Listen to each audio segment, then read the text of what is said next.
I am to be executed at dawn, fitting that my final night should be spent in this manner, quill in hand, confession spilling forth, truth after 10,000 years of lies.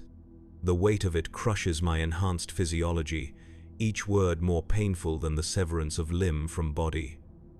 But speak I must.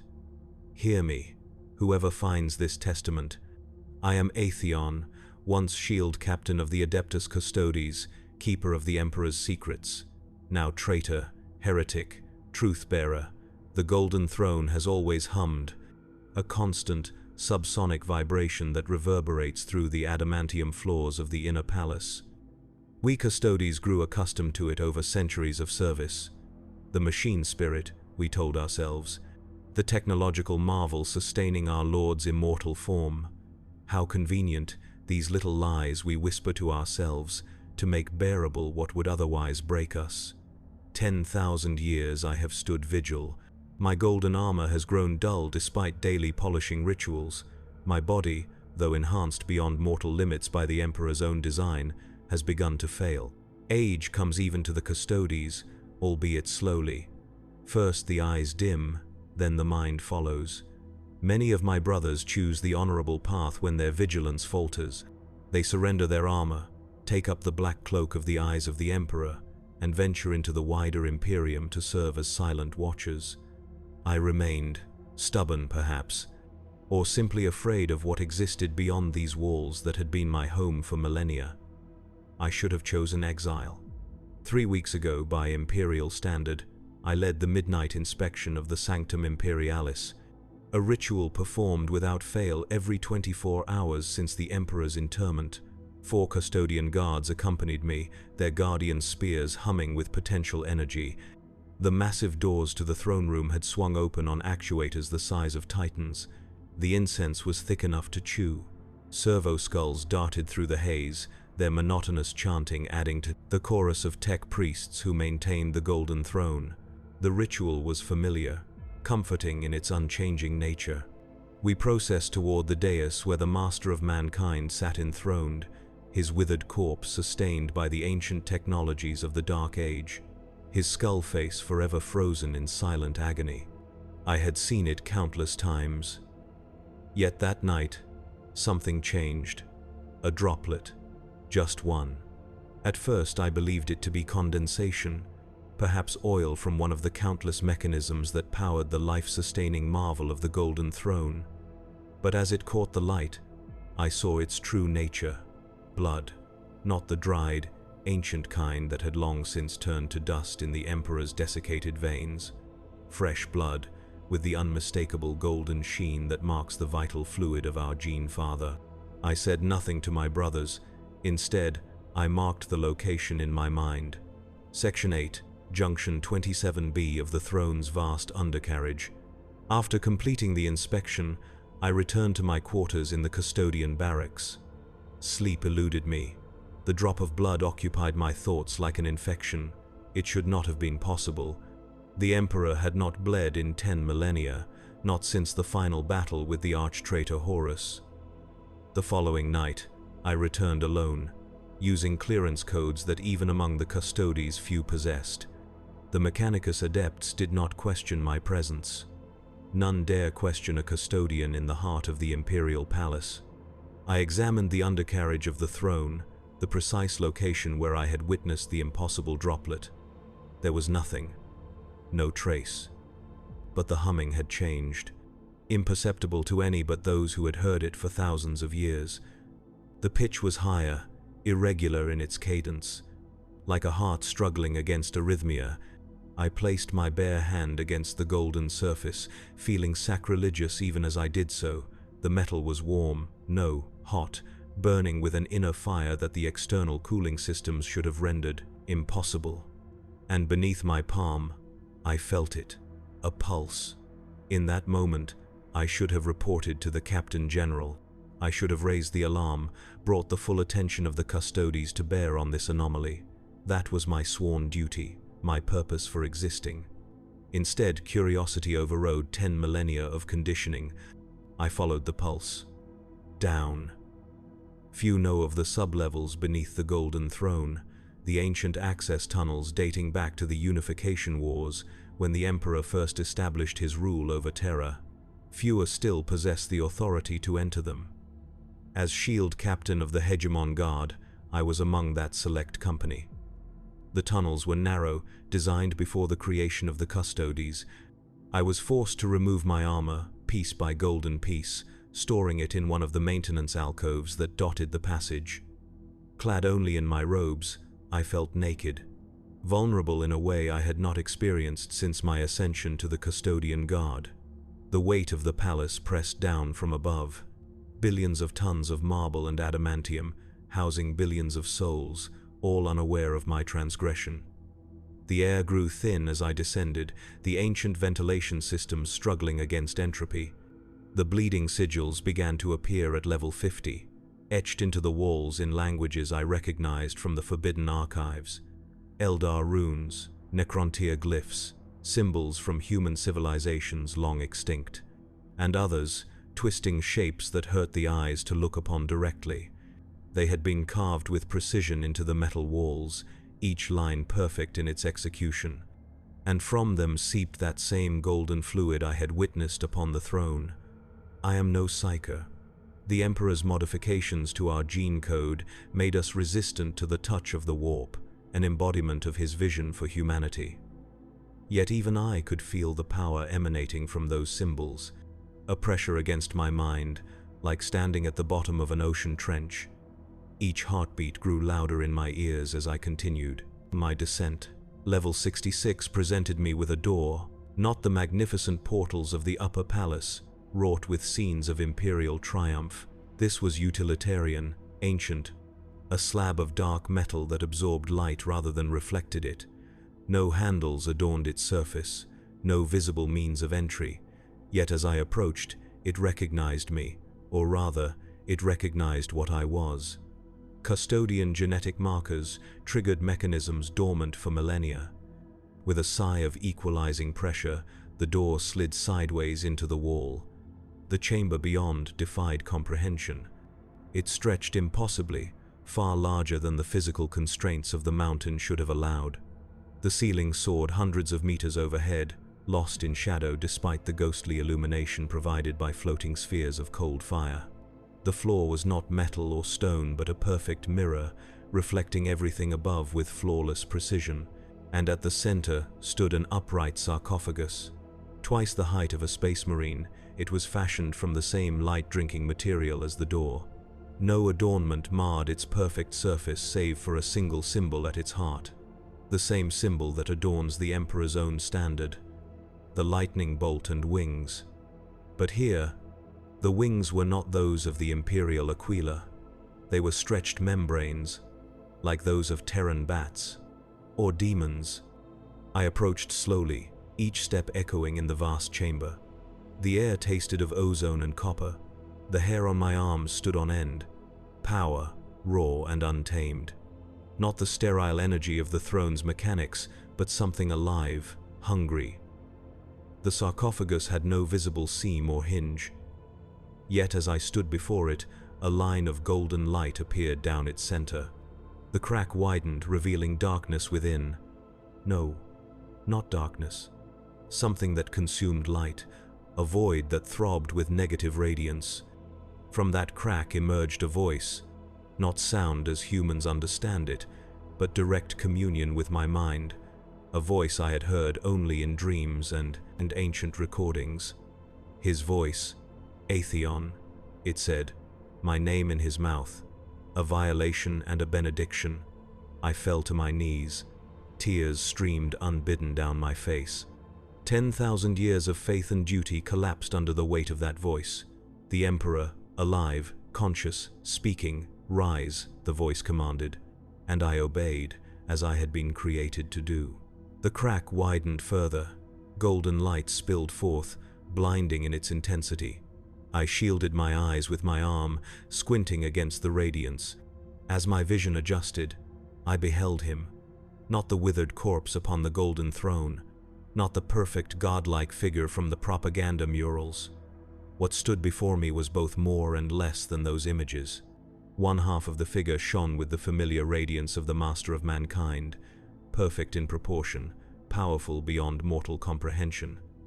The face I had sworn to serve, rendered in flawless detail, but the other half, twisted sinew and exposed muscle, bone that shifted and flowed like quicksilver.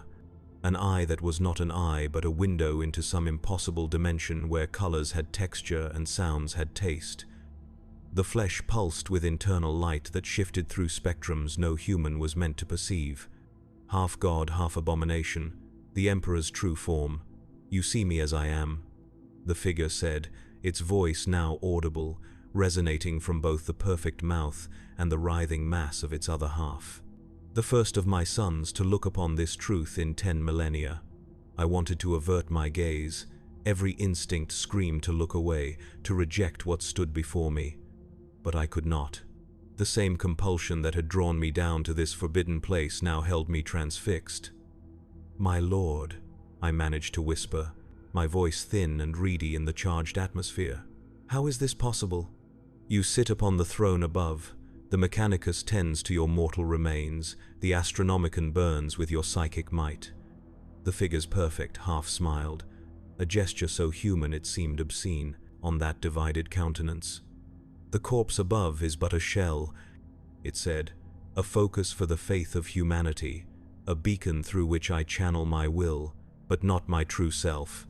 Never that." It stepped forward, out of the sarcophagus entirely. Golden blood dripped from the seam between its halves, sizzling where it struck the mirrored floor. "Since the day my son struck me down, I have existed in this state," the figure continued, "balanced between realms, neither fully of the materium nor fully of the immaterium, a god in becoming, a being of transition." With each word, I felt my sanity fraying. The foundations of my existence, the purpose to which I had dedicated 10 millennia of service, crumbling beneath me. The Imperium worshipped the Emperor as a god. But what god was this? What divinity could manifest as this divided horror? "The throne does not sustain me," the figure said, answering my unspoken question. "I sustain the throne. My will alone holds back the tides of the warp from consuming terror. My divided essence maintains the Astronomicon that guides humanity through the stars, but at a cost, Atheon, always at a cost." It gestured to its corrupted half, the twisted mass of semi-demonic flesh. "This is the price of godhood. To rule in the materium, I must exist partially in the immaterium. To guide humanity, I must understand what they face. To fight the ruinous powers, I must become something of what they are." I found my voice again, though it emerged as little more than a whisper. "Then the imperial truth was a lie. There are gods?" The figure's perfect half frowned while its corrupted half twisted in what might have been laughter. "The truth was necessary," it said. "Had humanity embraced religion during our expansion, they would have fed the warp entities, strengthened them beyond containment. The truth was a vaccine against the disease of faith. But vaccines contain a weakened form of the disease itself." It stepped closer. I could feel the heat radiating from its perfect half, the cold emptiness emanating from its corrupted half. Two opposed forces balanced in one impossible being. "And now," it continued, "the Imperium worships me as a god. Their faith strengthens me, sustains this divided existence. The great irony of my crusade against religion, I became the very thing I sought to eliminate." Questions burned in my mind, too numerous and too terrible to articulate, but one rose above the others, demanding voice. "Why show this to me?" I asked. "Why now, after 10,000 years?" The figure's perfect half smiled again. Its corrupted half pulsed with shifting colors that hurt to perceive. "Because the balance is failing, Atheon. The golden blood seeps through, the barriers weaken. Soon, what sits upon the throne above and what stands before you now must reunite. And when that happens, Terra will know the truth that you now bear." "And what is that truth, my lord?" I asked, though I feared the answer more than I had ever feared death. Both halves spoke in unison then, the perfect voice and the gibbering chorus combining in terrible harmony, That to save humanity, I had to become its greatest enemy. That the line between God and Daemon is thinner than the edge of a blade. That faith sustains not because it is true, but because the believing make it so. The figure raised its hands, one perfect and golden, one twisted and impossible. The warp is the mirror of humanity's soul, Atheon, and I have gazed into that mirror for longer than any being should. What stares back is neither the god your Imperium worships, nor the secular leader I once pretended to be. It is something new, something becoming. My legs gave way beneath me. I collapsed to the mirrored floor, my reflection showing a face I barely recognized. Aged beyond its years, eyes wide with comprehension no human mind was meant to hold. What would you have me do with this knowledge? I asked, my voice breaking. How am I to serve knowing what I know? The figure regarded me with both its perfect eye and its swirling void of non-existence. That, it said, is your choice to make. The first true choice any custodian has been granted since your creation. You may return to the surface and speak what you have witnessed. You may end your existence here, taking this truth to oblivion. Or you may join me in the great becoming. It extended both hands toward me. An offer, a test, a damnation. Consider carefully, my son. For whichever path you choose, the Imperium as you know it cannot survive what comes next. With those words, the figure stepped back into the sarcophagus. The crack of golden light narrowed, then sealed entirely, leaving me alone in the impossible chamber with a choice no mortal was equipped to make. I remained there for hours, perhaps days. Time held little meaning in that place beyond reality's firm grasp. When at last I rose, my decision was made. I would return to the surface. Not to raise alarm, not to spread heresy, but to record what I had witnessed, to leave testament for whoever might follow after the coming change. The ascent felt longer than the descent, each step heavier than the last. By the time I reached my discarded armor, I was an old man in spirit if not in flesh. I donned the golden plate mechanically, each piece a burden rather than a privilege. The weight of duty had never felt so crushing. Upon returning to the upper levels, I discovered that only a single night had passed in the world above. My absence had gone unnoticed. The routines of the palace continued uninterrupted. Prayers were intoned, incense burned. The emperor was worshipped as the god thing he had become. And beneath it all, beneath the faith and ritual and desperate hope, the truth pulsed like a corrupted heart. For 3 weeks I maintained my duties. I led inspections. I stood vigil. I played the role that had been mine for 10 millennia. All while the knowledge ate at me from within. The perfect face and the twisted horror. The divided emperor. The god that was not a god but something stranger still. Today, I broke. During the evening inspection, as we stood before the withered corpse upon the golden throne, I saw it, the corruption spreading. A patch of the emperor's exposed skin, just visible beneath the life support apparatus, shifting like quicksilver, pulsing with internal light. The transformation had begun. I spoke then, told my brothers what I had seen below. What awaited humanity when the balance finally failed. They stared at me with faces carved from stone, unmoved, unbelieving. Then the guardian prefect gave the order. I was seized, my weapons stripped from me, charged with heresy of the highest order. The Captain General himself pronounced my sentence, death. So here I sit in this cell, smaller than the sarcophagus that housed the Emperor's true form, quill in hand. Confession flowing onto parchment that will likely burn before any eyes but my executioners can read it. Yet I write nonetheless.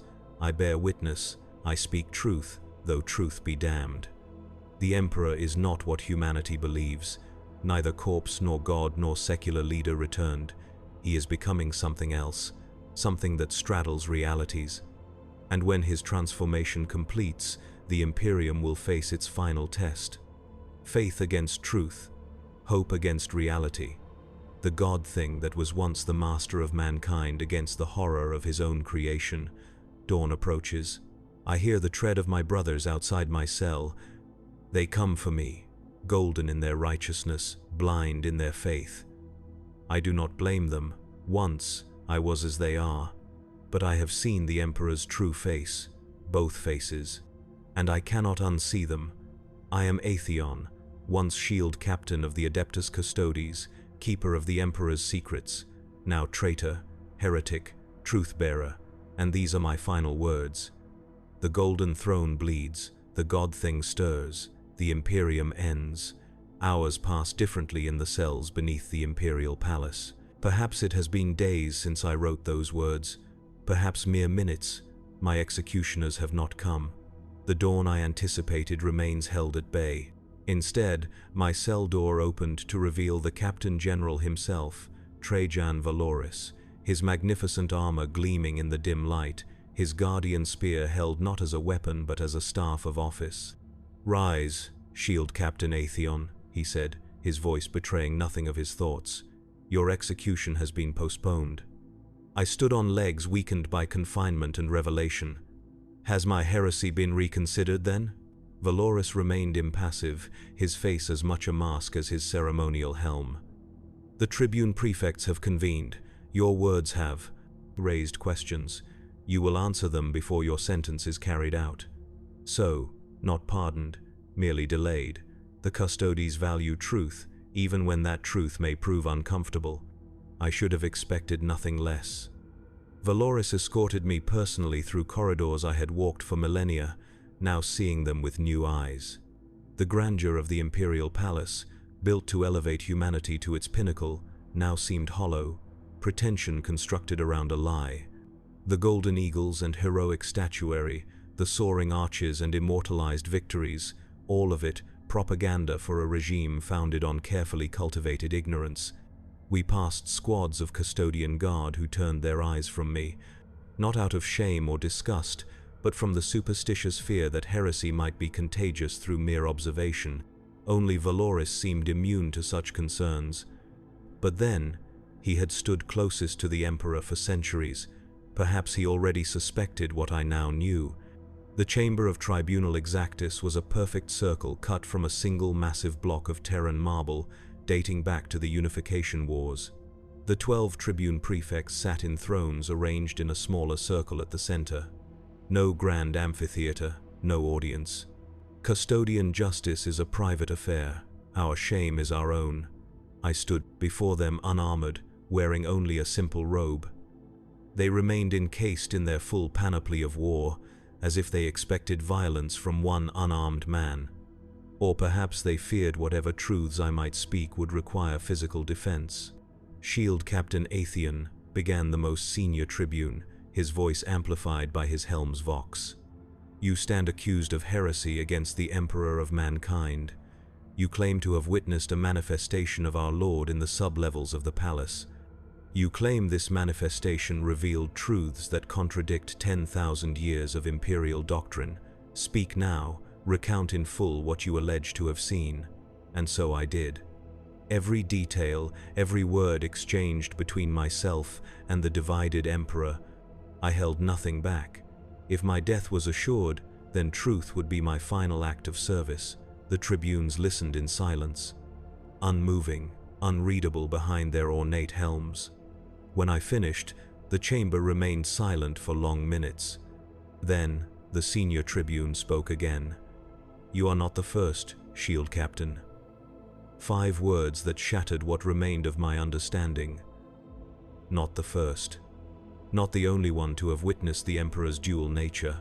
I felt my legs weaken beneath me. "Explain," I managed to say. The tribune's helm turned slightly toward Valoris, who gave an almost imperceptible nod. "Permission granted.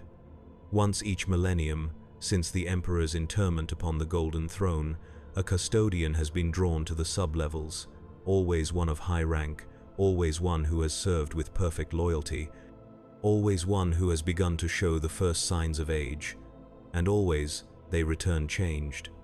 I found my voice again. The others, what became of them? Some chose silence, returning to their duties until age claimed them entirely. Others chose exile, joining the ranks of the eyes of the Emperor and vanishing into the wider Imperium. A few chose death, falling upon their own guardian spears rather than live with what they had learned. Another, Tribune leaned forward, and some, Shield Captain Atheon, chose to speak, as you have done. Those were given a final duty. I understood then. The postponement of my execution was not mercy, it was reassignment. Valoris stepped forward, his guardian spear striking the marble floor with a sound like judgment. The Emperor's nature is beyond human comprehension. What you witnessed was but one facet of his divinity, filtered through the limitations of your perception. The Imperium endures because faith endures. Not because that faith is misplaced, but because it is necessary. Then you know, I said, looking from one tribune to another. All of you know what lies beneath, what the Emperor has become, and still you serve. We serve precisely because we know, said the senior tribune. The alternatives are worse than the burden of this truth. The Emperor, divided though his form may be, remains humanity's only shield against the darkness. Would you have us cast aside that shield because its nature disturbs you? Put so plainly, the answer was obvious. Even knowing what I knew, the Imperium of man remained the only bulwark against extinction, against the predations of Xenos and the corruptions of chaos. If the price of that protection was worshipping a being caught between godhood and damnation, was that price not worth paying? What would you have me do? I asked, echoing the question I had posed to the Emperor's divided form. Valoris approached, holding out a data slate. You will take ship to Titan, where you will join a conclave of those who share your knowledge. There, you will add your account to the Codex Obscuros, the hidden record of the Emperor's true nature. Then, you will be given your final assignment. I took the slate, its weight insignificant compared to the burden of knowledge I already carried. And what assignment is that? You will become the bearer of truth, said the senior tribune. When the time comes, when the Emperor's transformation reaches its culmination, humanity must be prepared, not with lies, not with blind faith, but with understanding. You will carry the seeds of that understanding to selected individuals throughout the Imperium. Inquisitors, chapter masters, lord generals, those whose faith must be tempered with wisdom if they are to lead humanity through what comes next. I almost laughed. From condemned heretic to sanctioned missionary in the span of an hour, the irony was not lost on me. And if I refuse? I asked, though I already knew the answer. Then your original sentence stands, said Valoris simply. The choice is yours. But consider this, Shield Captain.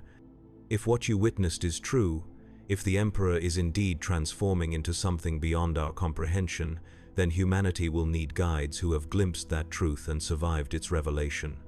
Who better than one who has served him for 10 millennia? I looked down at the data slate in my hands. It displayed a single image, a ship, sleek and small, built for stealth rather than war. The whisper of truth, according to the designation beneath. My chariot, should I accept this mission? How many before me have chosen this path? I asked. 9, replied the senior tribune. 9 in 10,000 years. The 10th carries special significance in imperial numerology, the complete cycle, the fulfillment of prophecy. Prophecy. Another word I would have dismissed as superstition mere weeks ago. Now, knowing what I knew about the Emperor's nature, about the thinness of the veil between reality and the warp, I could no longer be so certain. I will need time to consider, I said, though in truth my decision was already made. Death would be simpler, cleaner. But if the Imperium faced transformation as profound as that occurring within the Emperor himself, then those who served it would need preparation. You have until moonrise, said Valoris. The whisper of truth departs for Titan with or without you aboard. Make your peace with your decision, Shield Captain. For whichever path you choose, there is no returning to what you were before. No returning, no undoing of knowledge. No erasure of the memory of that divided form, half radiance and half horror. The Emperor's true nature, revealed to one deemed worthy to bear it. Or perhaps simply unfortunate enough to stumble upon it at the appointed time, I was escorted not back to my cell but to modest quarters near the custodian barracks. Not quite free, not quite prisoner, a fitting limbo for one who had witnessed the liminal state of the master of mankind. I sat upon the simple cot, data slate in hand, and began to read the accounts of those who had gone before me. 9 custodians across 10 millennia. 9 who had been drawn down to the sub-levels. 9 who had witnessed the Emperor's divided form. 9 who had chosen to bear that truth rather than escape it through death or denial. Their accounts varied in detail but aligned in substance. The Emperor, neither fully material nor fully immaterial. The balance failing, millennium by millennium. The transformation progressing, inexorable as entropy itself. And through it all, a pattern emerged. Each visitation occurred at a moment of crisis for the Imperium. The age of apostasy. The war of the beast. The Nova Terra Interregnum. Moments when humanity's future hung in the balance. Moments when truth became as vital as faith. I read until my eyes grew heavy. Sleep claimed me, still clutching the data slate, my dreams filled with that divided face. The perfect golden countenance and the shifting horror, god and monster, emperor and other. I awoke to the sound of the door opening, Valoris again, this time without his guardian spear. A sign of trust, or perhaps simply confidence that an unarmed custodian in modest quarters presented no threat to the Captain General. "Moonrise approaches, shield captain," he said without preamble. "Have you made your decision?" I rose, still holding the data slate. These others, these bearers of truth, they seeded understanding throughout the Imperium? Valoris nodded. Carefully, selectively. The common citizen has no need for such knowledge. Their faith sustains them through lives of hardship and sacrifice. But those who lead, those who must make decisions that affect billions, they require more than faith. They require context. And now it falls to me to provide that context, I said, more statement than question. If you choose it, replied Valoris, death remains an option. Many would consider it more merciful. I set down the data slate. I have served the Emperor for 10,000 years, Captain General. I will not abandon that service now, simply because his nature proves more complex than imperial propaganda would have us believe. For the first time since my arrest, I saw something like approval in Valoris's stance. Then gather what personal effects you wish to bring. The whisper of truth awaits, and shield captain, Atheon. From this moment forward, you are no longer custodian, you are truth-bearer. The burden you carry excludes you from our brotherhood, even as it marks you as essential to our purpose. Exile then, not unexpected. The custodian guard could not harbor one who spoke openly of the Emperor's dual nature. Not among their ranks. I was to become something else, something apart. I understand, I said, though the severance cut deeper than I had anticipated. 10 millennia of brotherhood, ended by a single night's revelation. One final matter, said Valoris, producing a small adamantium case from a pouch at his belt. This belongs to you. I opened the case. Inside lay a small golden pin, fashioned in the shape of the imperial aquila. But unlike the standard depiction, one of the eagle's heads was twisted, its beak elongated into something that resembled a daemon's maw more than a bird of prey. The symbol of the truth-bearer, explained Valoris. Wear it concealed. Those who need to recognize you will know where to look. I took the pin, its weight negligible yet somehow immense.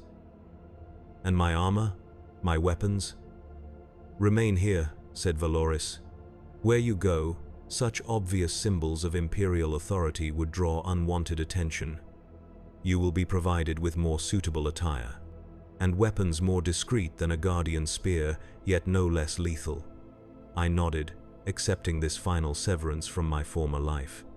In truth, I had ceased being a true custodian the moment I had descended to the sub-levels.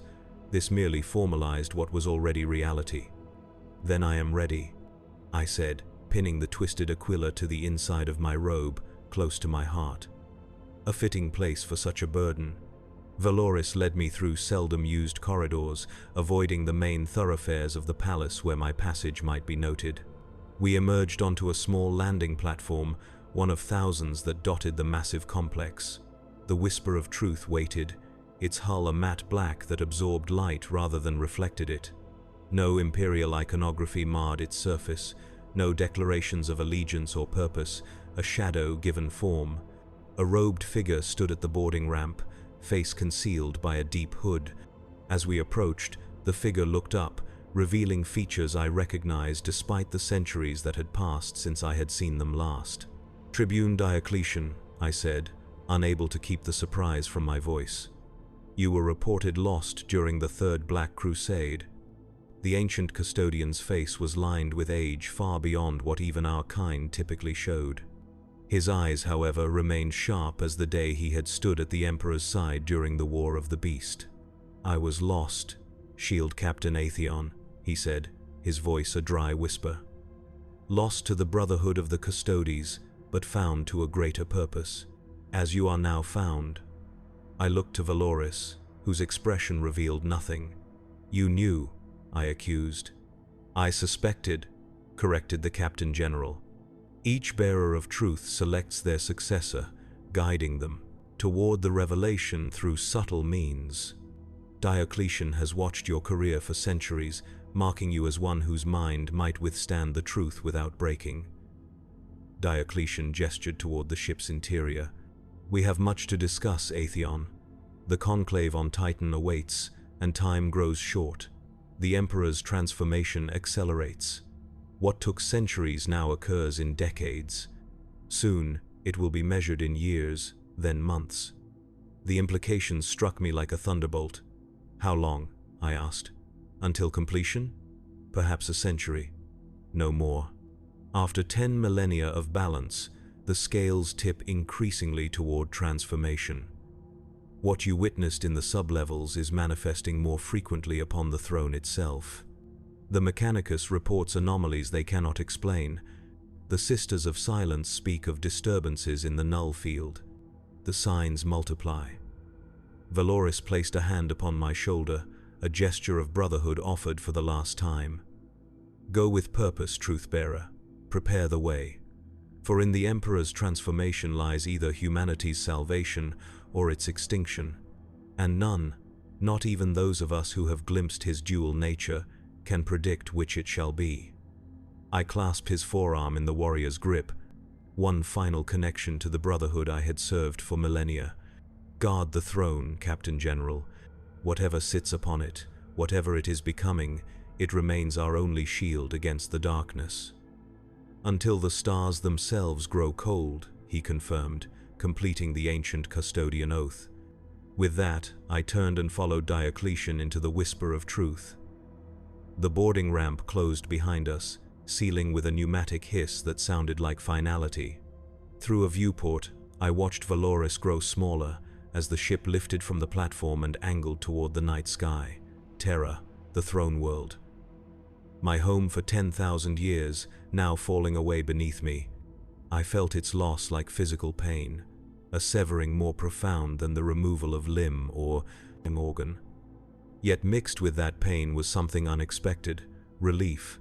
The burden of pretense lifted, the exhaustion of maintaining faith in a lie finally set aside.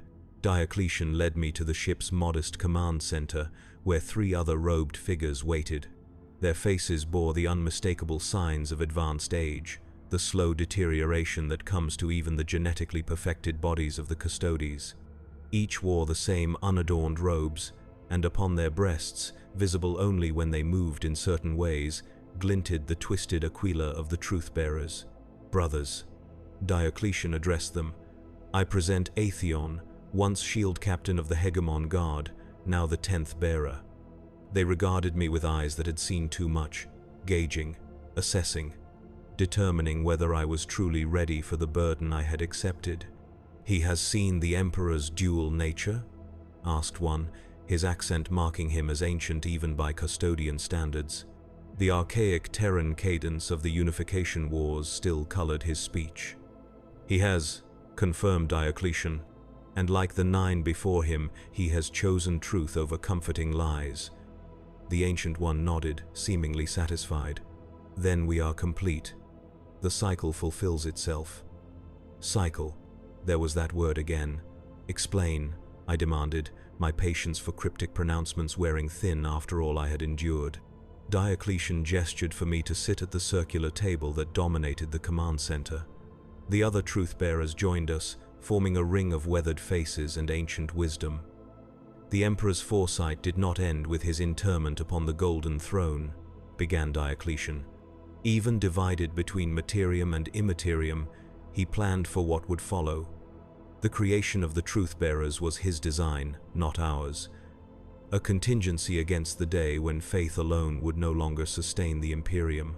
One of the others, a woman whose face bore the marks of augmetic reconstruction around her eyes, continued, every 1,000 years one custodian is drawn to witness the Emperor's true form, one who has the mental fortitude to comprehend without breaking, one who can carry the truth to selected individuals throughout the Imperium.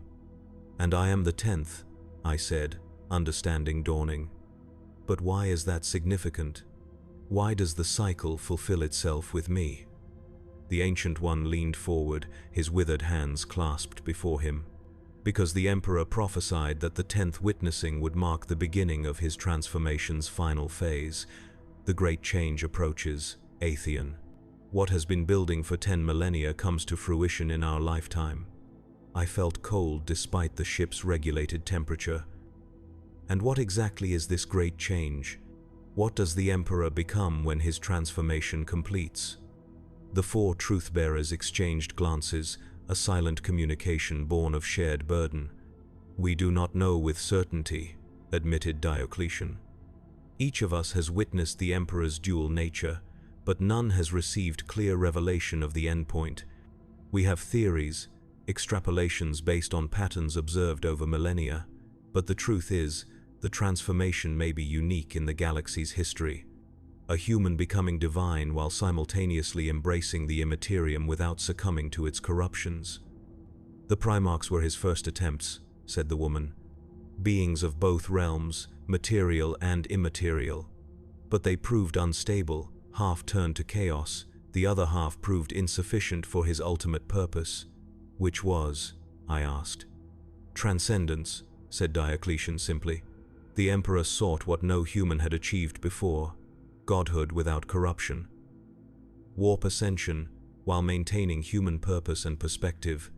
The ultimate evolution of the human species, embodied in its creator.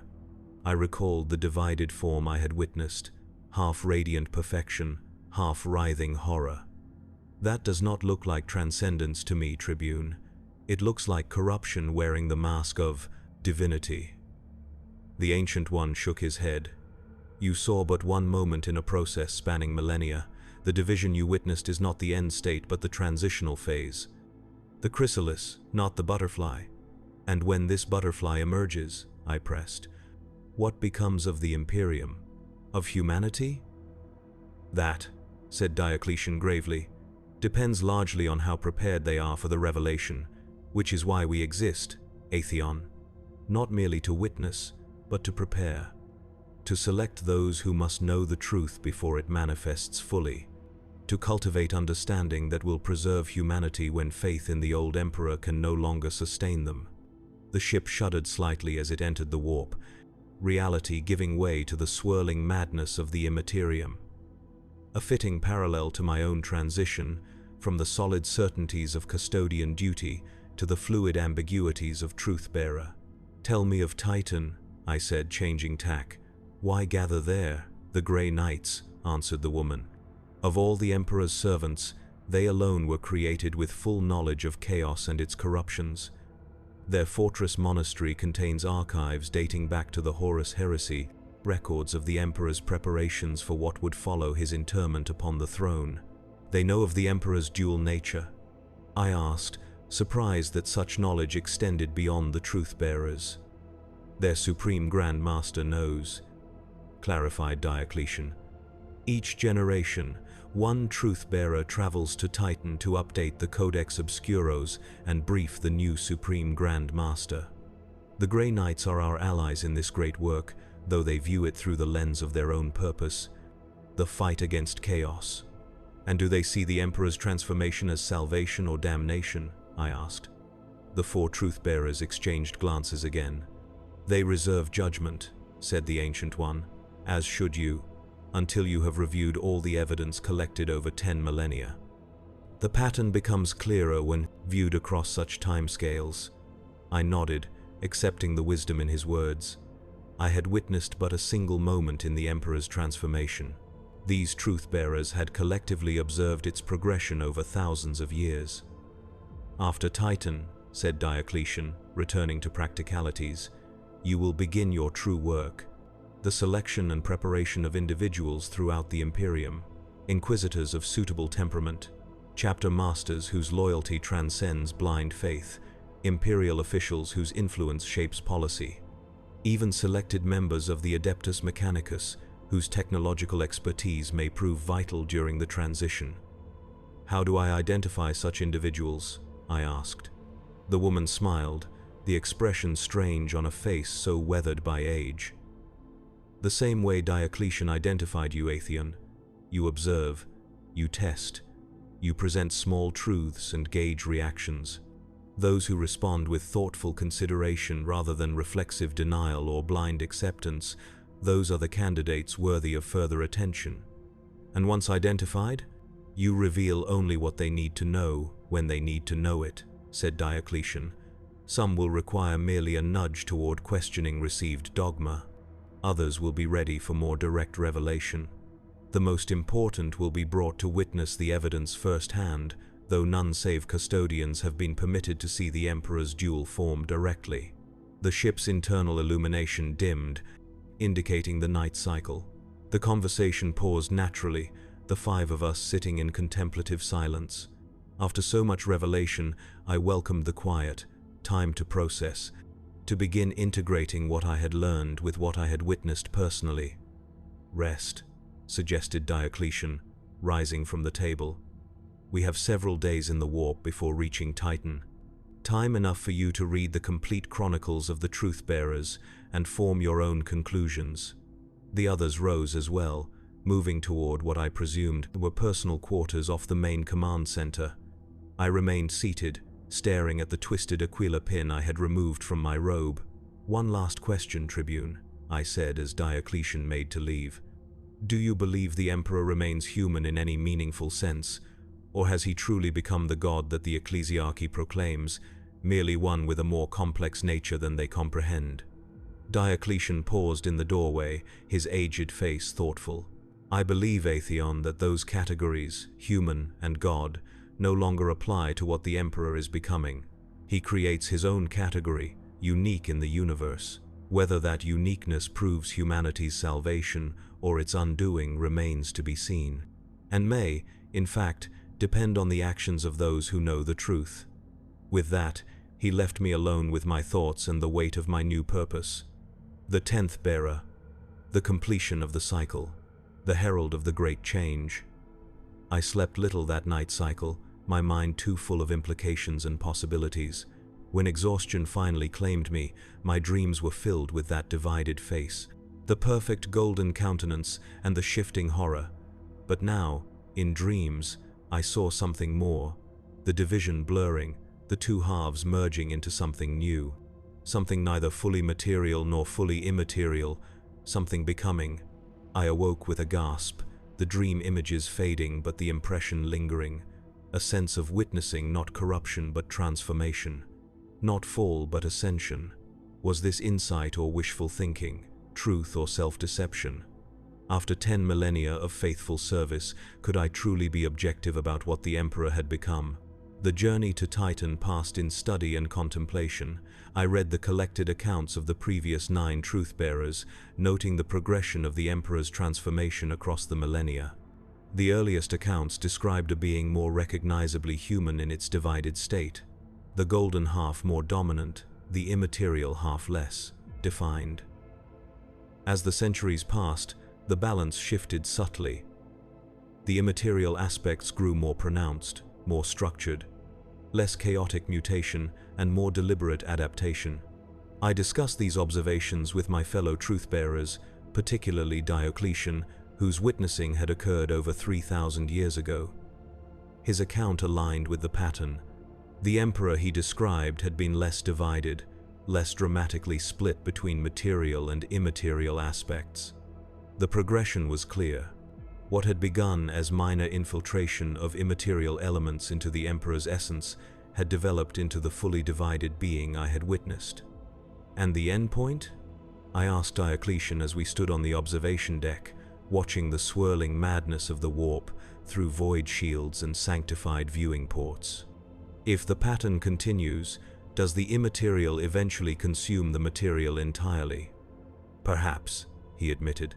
Or perhaps the material and immaterial achieve a new synthesis, neither one nor the other, but something that transcends both. The ancient Eldar achieved a form of godhood before their fall. The Chaos powers represent another path to divinity, though one corrupted by the worst aspects of sentient desire. The Emperor may be forging a third path, one uniquely human in its conception. But at what cost? I wondered aloud. The Imperium is built on the belief in a perfect, unchanging emperor. A secular leader turned divine through humanity's need for faith, perhaps, but recognizably human in origin and purpose. What becomes of that Imperium when faith confronts the reality of what sits upon the golden throne? Diocletian's weathered face remained impassive. That, Atheon, is the question that has occupied the truth-bearers for 10,000 years, and why our work grows increasingly vital as the transformation accelerates. The Imperium must evolve alongside its master, or it will shatter when the chrysalis finally opens. On the 7th day, we emerged from the warp into the Saturn system. Titan loomed before us, its atmosphere a toxic soup shrouding the fortress monastery of the Grey Knights. No orbital defenses challenged our approach. The whisper of truth was expected, its unique signature recognized by systems put in place millennia ago for precisely this purpose. We landed in a secluded hangar, far from the main fortress complex. No honor guard greeted us, no formal reception. The Grey Knights valued secrecy above ceremony. A single Terminator-armored figure awaited us, the weight of his presence marking him as no ordinary battle brother. "Supreme Grandmaster Drygo," said Diocletian, bowing his head slightly in acknowledgement. "We bring the 10th bearer, as was foretold." The massive figure regarded me with eyes that had witnessed the raw stuff of chaos and remained uncorrupted. "Then the time approaches," he said, his voice resonating within his helm. "The archives have been prepared. Follow me." We processed through corridors carved from Titan's bedrock, warded with sigils of banishment and protection. Unlike the ostentatious grandeur of the imperial palace, the fortress monastery of the Grey Knights was austere to the point of asceticism. Form followed function with brutal efficiency. These were warriors who had no need for reminders of their purpose or their loyalty. Both were encoded into their very genes. The Librarium Obscuros lay deep within the fortress, behind doors of adamantium etched with wards against intrusion both physical and psychic. Drygo pressed his gauntleted hand against a recognition panel, and the massive doors swung inward with surprising silence. The chamber beyond defied expectation. Where I had anticipated stacks of tomes and data slates, instead there stood a single pedestal at the center of a circular room. Upon the pedestal rested a device I recognized from ancient records, a Horus Heresy-era Scryer Cogitator designed to interface directly with the user's mind, bypassing physical interaction entirely. "The Codex Obscuros," explained Drygo, gesturing toward the device. "Not a text, but an experience. The collected witnessings of all truth-bearers, preserved in their full sensory and emotional content. You will add your account to theirs, Atheon, and in doing so, you will experience theirs in return." I approached the pedestal with appropriate caution. Direct mind interface technology had largely been abandoned after the heresy, deemed too vulnerable to warp corruption. That the Grey Knights maintained such a device spoke to both their confidence in their psychic defenses and the importance they placed on preserving the truth-bearers' accounts in their original, unfiltered form. "Is it safe?" I asked, not out of fear for myself but concern for the integrity of what my mind would contact. "As safe as any contact with truth can be," replied Drygo cryptically. "It will change you, bearer, as it has changed all who came before you, but better to be changed by truth than comforted by lies." I looked to Diocletian, who nodded encouragement. The other truth-bearers remained by the entrance, observers to this ritual of succession. Taking a deep breath, I placed my hands on the smooth surface of the scryer cogitator. The device activated instantly, interfacing with my mind through means I could neither perceive nor resist. The chamber vanished, replaced by a swirling vortex of memory and sensation. I was no longer myself alone, but a composite being, experiencing 9 previous witnessings simultaneously. I walked down ancient corridors with Constantin Voldor, the first truth-bearer, mere centuries after the Emperor's interment. I felt his shock at finding not a fully divine being but a man in transition, clinging to humanity even as warp energies infiltrated his essence. I witnessed through Valdor's eyes the Emperor still recognizably human, the corruption, if such it was, limited to a faint golden glow surrounding him, a shimmer of not quite reality that hinted at the transformation to come. I stood with Diocletian 3,000 years later, observing an emperor far more divided, the human form still dominant but now sharing space with something other. Not corrupted, not chaotic, but purposefully altered, adapting to an existence straddling realities. Through each successive bearer, I witnessed the progression, the human form gradually ceding territory to the immaterial aspect, the division becoming more pronounced, but also something unexpected. The immaterial aspects becoming more structured, more intentional in their appearance, less random mutation and more deliberate evolution. And through each bearer's mind, I experienced not just what they saw, but what they concluded. Their interpretations, their fears, their hopes. Some viewed the transformation as humanity's salvation, the Emperor becoming what mankind needed to survive in a hostile universe. Others feared it marked the ultimate corruption, the slow victory of chaos through subtler means than open conquest. Most reserved judgment, content to observe and record, leaving conclusions to those who would witness the transformation's completion. Hours or days passed, subjective time meaningless within the scryer cogitator's interface. When I finally emerged, gasping and disoriented, I found myself on my knees before the pedestal, the other truth-bearers and Drygo watching with expressions that mingled concern and understanding. "Now you comprehend," said Diocletian, helping me to my feet. "Not just your own witnessing, but the full pattern." I nodded, unable to speak immediately. The experience had been overwhelming, not just in sensory terms, but conceptually. To witness the slow transformation of the Emperor across 10,000 years, to see the pattern from its inception to its current state, was to understand its trajectory in ways impossible from a single observation. "It is not corruption," I said, finally finding my voice. "Not as we understand the term. It is deliberate, controlled. The Emperor is not being changed against his will, but is directing the change, shaping it towards some purpose we can only glimpse." Drygo nodded within his massive helm. "That has been the conclusion of the Grey Knights for millennia. Whatever the Emperor becomes, it is by his design, not by chaos's victory. But that does not make the transformation less dangerous, nor its outcome less uncertain." "The final phase," I said, the pattern now clear in my mind. "If the progression continues as it has, the division between material and immaterial aspects will collapse within a century. The two halves will merge into a single being, neither fully physical nor fully warp-born." "A god in truth," said Diocletian. "But what kind of god? That remains the question without answer." Drygo turned to a hidden alcove and retrieved a small object wrapped in cloth of gold. "For 10,000 years, we have safeguarded this. The Emperor's final instruction, to be opened by the 10th bearer upon completion of their witnessing." He held out the object, surprisingly small given its apparent significance. With hands that trembled slightly despite my custodian training, I unwrapped the cloth, a data crystal. ancient technology, its surface etched with symbols that predated the Imperium itself. I recognized them from historical records of the Unification Wars. The Emperor's personal cipher, used before he had adopted the imperial aquila as his symbol. "It has never been accessed," said Drygo. "None possess the authority." "Nor I protested. "I am merely the 10th bearer, not the Emperor himself." "The crystal is keyed to activate only for the 10th bearer," explained Diocletian. "It contains the Emperor's contingency instructions, his guidance for the Great Change." I held the crystal, feeling its weight both physical and metaphysical.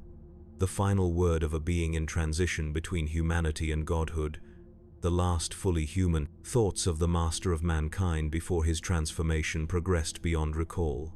"How do I access it?" I asked. Drygo gestured to a reader set into the wall beside the Scria Cogitator. "It is prepared." With reverence bordering on religious, despite my newfound understanding of the Emperor's true nature, I placed the crystal into the reader. The device hummed to life, projecting not words or images but a direct mental impression. The Emperor's mind touching mine across 10 millennia, not the divided being I had witnessed beneath the palace, not the god thing of imperial faith, the man, the human being who had unified Terra and led humanity to the stars. His mental voice was strong, clear, undiminished by time or transformation. Bearer of the 10th witnessing. "You observe me now in my transitional form, divided between what I was and what I am becoming. Know that this division is necessary. The path to transcendence requires understanding of both material and immaterial realities. I cannot guide humanity by remaining purely physical, nor can I protect it by becoming purely warp entity." The mental voice paused, as if gathering thoughts. Even in this recording, the Emperor's mind was overwhelming in its complexity and power. "What you have witnessed is not corruption but evolution, the necessary adaptation of humanity's guardian to threats that exist beyond physical reality. The ruinous powers corrupt because they reflect humanity's darkest aspects, given form and consciousness within the warp. I seek a different path, the elevation of humanity's noblest aspects into a form that can oppose chaos on its own terms." Images accompanied the words. The Emperor's plan, unfolding across millennia, the deliberate sacrifice of his physical form, not in defeat, but as calculated strategy. The Golden Throne, not merely life support, but chrysalis. The faith of quadrillions of humans, not wasted energy, but carefully channeled power, directed towards specific transformation, rather than random godhood. When the Great Change completes, I will emerge neither human nor god as commonly understood, a being of both realms, capable of acting in both simultaneously. Humanity's first truly evolved form, the template for what the species must become if it is to survive the predations of both physical and metaphysical enemies. More images. A future where humanity evolved along similar lines, not corrupted by chaos but transcending the limitations that made chaos possible. Beings of both matter and energy, body and soul in perfect harmony rather than eternal conflict. But this future is not assured. My transformation could fail. The balance could collapse toward corruption rather than transcendence. The power I have accumulated through human faith could dissipate uselessly into the warp. Or worse, be captured by the ruinous powers and turned against those it was meant to protect. The mental voice grew more urgent, more focused. "This is why you exist, 10th bearer. You and those you will select and prepare. The Great Change approaches its culmination. When it occurs, humanity must be ready. Those who lead must understand what is happening.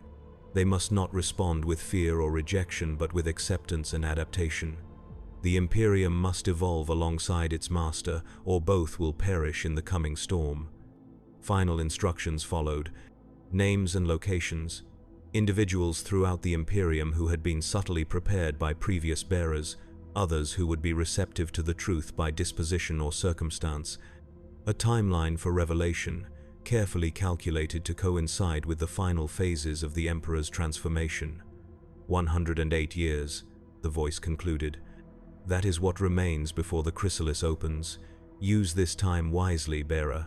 For what emerges when the Golden Throne fails will determine humanity's fate for eternity to come. The projection ended, the crystal going dark in the reader. I stood motionless, my mind struggling to process what I had received, not just information but purpose. Clearer and more defined than anything I had known in 10,000 years of custodian service, the Emperor was not dead. Not a corpse sustained by machinery and faith, not a helpless victim of the arch-traitor's final blow. He was transforming, evolving, becoming something unprecedented in the galaxy's history. And he had planned for this moment, this cusp of change, since the day of his interment. "Now you understand," said Diocletian, observing my expression, "why the truth-bearers exist. Why faith alone cannot sustain humanity through what comes next."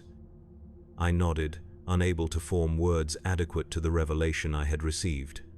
The sheer scale of the Emperor's design, stretching across 10 millennia, calculating each step in a transformation that would culminate in something neither human faith nor human science had prepared for. "The question remains," said Drygo, his voice solemn even through his helm's vox emitters. "Is this truly humanity's salvation? Or has the Emperor, in his long isolation, created a justification for what is, in the end, surrender to the same forces he once opposed? Not even the Grey Knights can answer this with certainty." "Perhaps certainty is not required," I replied, finding my voice at last. "Perhaps what matters is not the endpoint, but the journey. The Emperor evolves, so must humanity, so must the Imperium. And that," said Diocletian with something approaching satisfaction, "is why you were chosen, Atheon. You understand that truth is rarely comfortable but always necessary." Drygo gestured toward the chamber's exit. "You have much to discuss with your fellow bearers. A strategy to formulate. I will return in 3 days to hear your planned course of action." With that, he departed, leaving the 5 truth-bearers alone in the ancient chamber. We gathered around the now dormant Scryer Cogitator, each lost in contemplation of what had been revealed. 108 years, said the woman, breaking the silence. Barely a heartbeat in imperial timescales. "But enough," said the Ancient One, "if we act with purpose and clarity." Diocletian looked to me. "You have received the Emperor's final instructions, Atheon. You hold the names, the timeline. As the 10th bearer, the completion of the cycle, leadership of our order falls to you. What would you have us do?" I felt the weight of that responsibility settle upon me, heavier than my custodian armor had ever been. The fate of the Imperium, perhaps of humanity itself, resting on decisions I would make in the coming decades. "We divide the task," I said, the plan forming even as I spoke. "Each bearer takes responsibility for specific sectors and individuals. We coordinate our revelations, ensuring the truth spreads to those who need it most urgently first, then outward in concentric circles of understanding." I turned to Diocletian. "You have served longest. Your insight into the previous bearer's work is invaluable. You will remain here on Titan, maintaining our connection to the Grey Knights and coordinating our efforts across the Imperium." He nodded, accepting the assignment without question.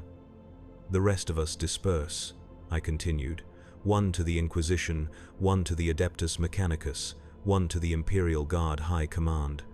I will take responsibility for the Space Marine chapters and the Adeptus Administratum. We select our successors from among those we identify as most receptive to the truth, not custodians this time. The pattern changes with the 10th witnessing. Now any who can bear the truth may serve as its carriers." The other bearers nodded, seeing the logic in this approach. The time for secretive preservation had passed. Now was the time for careful dissemination. "And the message?" asked the woman. "What truth do we reveal, and in what measure?" I considered her question carefully. The full truth of the Emperor's transformation would break most minds, even those prepared to receive it. We would need gradations of revelation, tailored to each recipient's capacity for understanding. "We begin with the Emperor's purpose, not his form," I decided. The idea that his apparent death was a strategic withdrawal, a necessary phase in humanity's protection. We present the Golden Throne not as life support but as chrysalis. We speak of emergence rather than corruption, of transcendence rather than damnation. And for those ready for deeper truth, asked the Ancient One, we reveal the dual nature, the balance between material and immaterial. We explain that what the Imperium worships is neither the man who once lived nor the god they imagine, but something in transition between states. Something becoming rather than something that is. Diocletian nodded approval. And the end point? The great change itself? What do we tell them awaits humanity when the Golden Throne finally fails? I recalled the mental images the Emperor had shared. The vision of humanity evolved beyond its current limitations, neither corrupted by chaos nor enslaved by physical constraints. Something new, something unprecedented in the galaxy's history. We tell them that humanity stands at the cusp of its next evolution, I said. That what the Emperor becomes, humanity may follow. Not through corruption or mutation, but through transcendence of the barriers between material and immaterial. The unification of body and soul, matter and energy, into something that can face the galaxy's horrors on equal terms.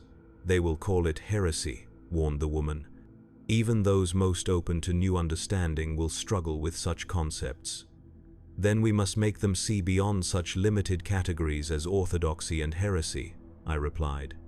The Emperor himself transcends such distinctions. So must those who would lead humanity through the great change. We continued our discussion through the ship's night cycle, refining the strategy, allocating specific targets, establishing protocols for communication and coordination. By the time Drygo returned 3 days later, we had formulated a comprehensive plan for the dissemination of truth throughout the highest echelons of the Imperium. The Supreme Grand Master listened in silence as I outlined our approach. When I finished, he removed his helm for the first time, revealing a face lined with experience yet undiminished in its intensity. You understand that not all will accept this truth, he said. Some will view it as the ultimate heresy. They will oppose you with every resource at their disposal.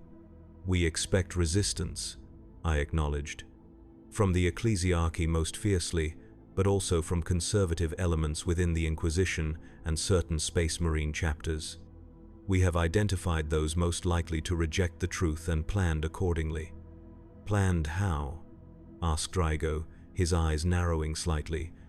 The Grey Knights cannot condone violence against loyal servants of the Imperium, no matter how misguided their understanding. Not violence, I assured him. Isolation. Containment. We will ensure that those who cannot accept the truth are gradually moved to positions where they cannot obstruct the necessary preparations. Their faith in the Emperor as God has served humanity for millennia. We do not denigrate it. But it cannot be allowed to prevent humanity's adaptation to what comes next. Drygo considered this for long moments before nodding. The Grey Knights will maintain neutrality in this matter, as we have for 10,000 years. We fight the external enemies of mankind, not its internal divisions. But we will continue to provide sanctuary for the truth-bearers and safeguard the knowledge you have accumulated. That is all we ask, I said. That and your discretion as we begin our work. You have both, affirmed Drygo. Now, I believe your ship is prepared for departure. The journey ahead is long, both in distance and in purpose. We left Titan the following day, the whisper of truth once more slipping through the warp toward the first of many destinations. Our paths would diverge at the Mandeville point of the Sol system, each bearer setting course for their assigned sector of the Imperium. I would not see my fellow bearers again for decades, if ever. Our work would continue separately but in concert, guided by the Emperor's final instructions and our shared understanding of the great change to come. As I stood on the observation deck, watching Saturn dwindle behind us, I reflected on the transformation I had undergone, from custodian to truth-bearer, from guardian of a half-understood relic to herald of an incomprehensible evolution. I had lost much: my brotherhood, my certainty, my place in the rigid hierarchy of the Imperium. But I had gained something greater: purpose, understanding, the privilege of helping shape humanity's response to the most significant event in its history since the Emperor's ascension to the Golden Throne. I touched the twisted aquila pinned inside my robe, feeling its weight against my chest. No longer the burden it had seemed when Valoris first presented it. Now a reminder of the truth I carried and the responsibility I had accepted. The Golden Throne bleeds, the God Thing stirs, the Imperium evolves. And I, Atheon, once shield captain of the Adeptus Custodes, now truth-bearer, will help guide humanity through the storm to come. Not with faith, not with lies, but with truth. Terrible and wondrous, devastating and uplifting, the truth of the Emperor's true form and humanity's ultimate destiny. 108 years until the Great Change. The work begins now,